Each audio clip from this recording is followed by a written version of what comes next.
વ્યારા શહેરના ward number 1 વિસ્તારમાં આવેલી નગરપાલિકાની ડમ્પિંગ સાઇટની આસપાસ ગંદકીનું સામ્રાજ્ય ફેલાયું છે। સ્થાનિકોના ગંભીર આક્ષેપ મુજબ ડમ્પિંગ સાઇટની બાજુમાં જ ખુલ્લામાં માંસ માછલી અને મરઘા કાપ્યા પછીનો કચરો બેરોકટોક ફેંકવામાં આવી રહ્યો છે। વ્યારા નગરપાલિકાની ડમ્પિંગ સાઇટની બાજુમાં ગંદકીનું સામ્રાજ્ય, ખુલ્લામાં માંસ માછલી અને મરઘાનો કચરો ફેંકાતો હોવાના આક્ષેપથી સ્થાનિકોમાં ચિંતા, રોગચાળાનો ભય। વ્યારા શહેરના વોર્ડ નંબર 1 વિસ્તારમાં આવેલી નગરપાલિકાની ડમ્પિંગ સાઇટની આસપાસ ગંભીર ગંદકી જોવા મળતા સ્થાનિકોમાં ભારે ચિંતા ફેલાઈ છે। સ્થાનિકોના જણાવ્યા મુજબ ડમ્પિંગ સાઇટની બાજુમાં ખુલ્લામાં માંસ માછલી અને મરઘા કાપ્યા બાદનો કચરો ફેંકવામાં આવે છે, જેના કારણે સમગ્ર વિસ્તારમાં અસહ્ય દુર્ગંધ ફેલાઈ રહી છે। ખુલ્લામાં પડેલા કચરાને કારણે કૂતરા અને ડુક્કરો મોટી સંખ્યામાં ત્યાં ભેગા થતા જોવા મળે છે। પરિણામે સ્વચ્છતા અને જાહેર આરોગ્ય અંગે ગંભીર પ્રશ્નો ઊભા થયા છે। સ્થાનિકોનું કહેવું છે કે આ રસ્તેથી પસાર થતા લોકોને દુર્ગંધના કારણે નાક મોઢું ઢાંકીને પસાર થવું પડે છે। ચિંતાની બાબત એ છે કે ડમ્પિંગ સાઇટની નજીક શાળાઓ તેમજ રહેણાંક વિસ્તારમાં આવેલો છે। સ્થાનિકોએ આશંકા વ્યક્ત કરી છે કે જો સમયસર યોગ્ય સફાઈ અને કચરાના વૈજ્ઞાનિક નિકાલની વ્યવસ્થા નહીં કરવામાં આવે તો ચેપી રોગચાળો ફેલાવવાની સંભાવના નકારી શકાય તેમ નથી। આ સમગ્ર મામલે વ્યારા નગરપાલિકાના ચીફ ઓફિસર વંદનાબેન ડોબરિયાનો પક્ષ જાણવા માટે મીડિયા દ્વારા વારંવાર ટેલિફોનિક સંપર્ક કરવાનો પ્રયાસ કરવામાં આવ્યો હતો, પરંતુ તેમનો ફોન ઉપડ્યો ન હતો। ત્યારબાદ નગરપાલિકા કચેરી ખાતે મુલાકાત લેતા ચીફ ઓફિસર હાજર ન હતા અને કચેરીના સૂત્રોએ તેઓ રજા પર હોવાનું જણાવ્યું હતું, તેથી આ મુદ્દે તેમનો સત્તાવાર પ્રતિભાવ મળી શક્યો ન હતો। તેમનો પ્રતિસાદ પ્રાપ્ત થશે તો તેને પણ યોગ્ય સ્થાન આપવામાં આવશે। સ્થાનિક નાગરિકોએ તાત્કાલિક સ્થળનું નિરીક્ષણ કરીને ખુલ્લામાં ફેંકાતા પ્રાણીજન્ય કચરાનો યોગ્ય નિકાલ કરવામાં આવે, નિયમિત સફાઈ હાથ ધરવામાં આવે અને જાહેર આરોગ્યને જોખમમાં મૂકતી પરિસ્થિતિનો કાયમી ઉકેલ લાવવામાં આવે તેવી માંગ કરી છે।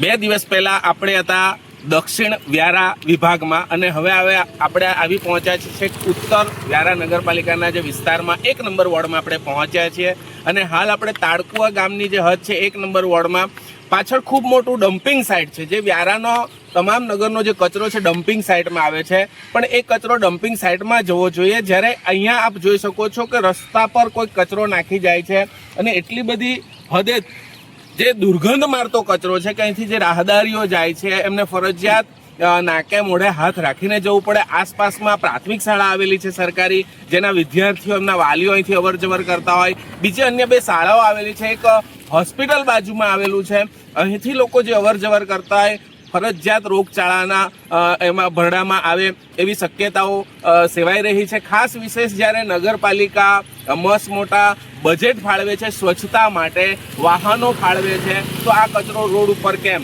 અને રોડ પર જેવો તેવો કચરો નહીં, માંસ, મટન, મચ્છી, મરઘીના પીછા જેવા એકદમ દુર્ગંધ મારતા કચરાને અહીંયા ફેંકવામાં આવે છે ને પણ રોડ પર ચોમાસાની સ્થિતિમાં અહીંયા જે રહેવાસીઓ છે, આસપાસ રહેણાંક વિસ્તાર છે, રહેણાંક વિસ્તારની જે હાલત એ સ્વચ્છ હવા લઈ નથી શકતા, એટલી દુર્ગંધ મારતી પરિસ્થિતિમાં એ લોકો રહે છે।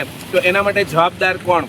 આની તપાસ થાય અને આની પર કાર્યવાહી થાય એવી લોકો માંગ રાખી ચૂક્યા છે। અહીંયા યુવાનો આપણી સાથે જોડાયા છે, આપણે સીધી એમની સાથે વાત કરીશું। શું કહે છે અહીંના યુવાનો?